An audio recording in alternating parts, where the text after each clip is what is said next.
Карате не только прокачка тела, но и контроль разума и эмоций, ведь важны не только силовые способности, но и ментальные. Гора новостей на открытой тренировке детского клуба традиционного карате «Цунами» в парке имени Ивана Якутова. Ребята занимаются в стиле Фудокан.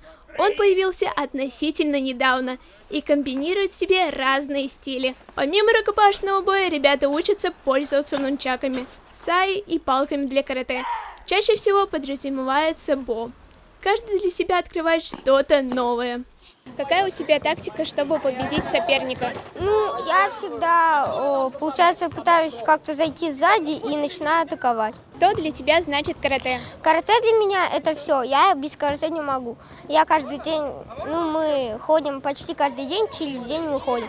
И я там всегда занимаюсь на всю свою мощь. Оказывается, если следовать традиционному названию, правильнее будет каратека.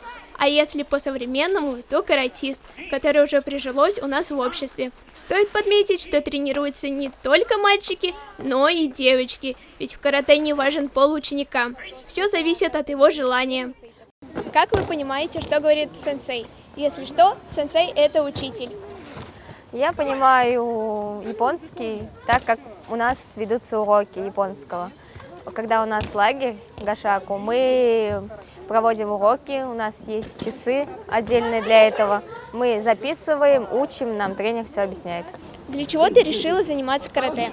Я решила заниматься карате для того, чтобы развивать себя, и так как это моя мечта, получить звание, титул чемпиона и развивать карате, традиционное карате. У ребят пояса разного цвета. Это символизирует уровень достигнутого спортсменом мастерства.